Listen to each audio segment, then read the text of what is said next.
Добрый день. Геометрия 7-9 класс. Автор Атанасян. Задача 595. Решение представлено для сайта megabotan.ru. В прямоугольном треугольнике один из катетов равен b, а прилежащий к нему угол равен альфа. У нас есть прямоугольный треугольник ABC. Угол С прямой. Значит, две стороны, которые образуют этот прямой угол, это катет BC и AC. Это у нас катеты, эти две стороны. Угол С 90, один из катетов, можно выбрать любой, мы выбрали АС, АС равен Б, а прилежащий к нему угол, конечно острый угол, а не прямой, равен альфа. Угол А равен альфа. Нам надо найти второй катет, то есть что мы будем искать? Мы будем искать BC, второй катет, и прилежащий к нему острый угол, то есть угол Б.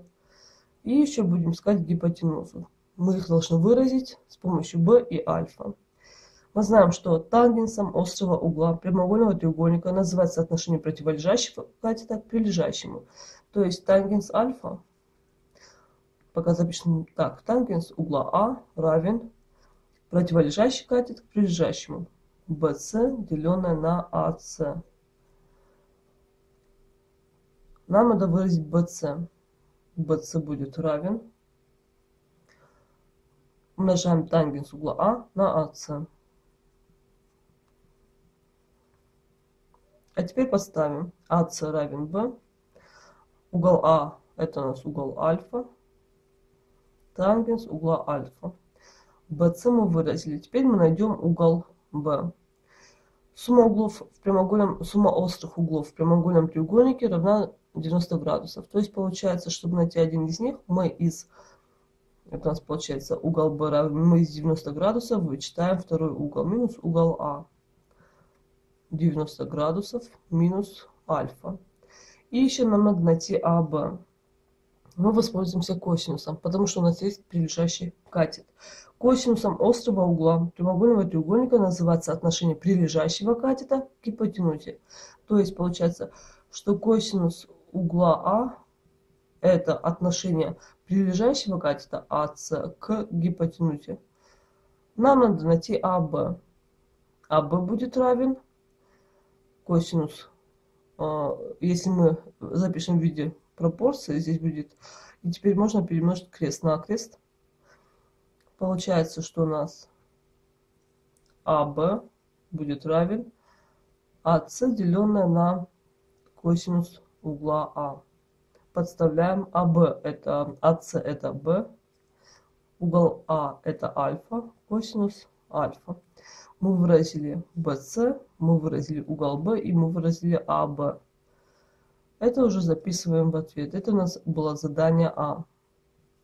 Задание Б нам надо найти то же самое BC, угол Б и АБ, но известно, что Б, то есть АС у нас равен 12 сантиметрам, а угол А, который равен углу альфа, это у нас 42 градуса. Подставляем сюда и находим BC. BC равен B умноженное на тангенс альфа. B равен 12. Тангенс угла 42 градуса. Мы знаем такие значения, как тангенс, косинус и синус для углов в 30, 45 и 60 градусов. Для всех остальных мы можем найти с помощью калькулятора или с помощью таблицы Брадиса, где для каждого угла есть его значение. Для 42 им можно всегда выписывать не все значение, потому что там бывает часто 6 цифр после запятой, а округлять это значение. 12 умноженное тангенс 42 градусов, это приблизительно 0,9004. 4 числа после запятой вполне достаточно. Это будет приблизительно 10,8 сантиметра. Это у нас BC. Угол Б 90 градусов минус альфа, 90 градусов минус 42. Это будет 48 градусов. И еще нам надо найти АБ. АБ равен Б на косинус альфа. Это будет 12 деленное на косинус угла в 42 градусов. Можно сразу здесь записать 42 градуса.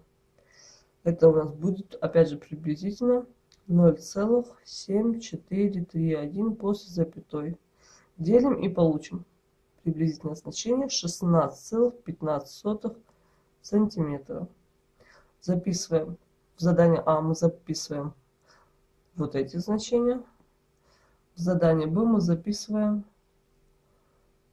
Так, это у нас было условие. В задании Б мы записываем вот этот ответ.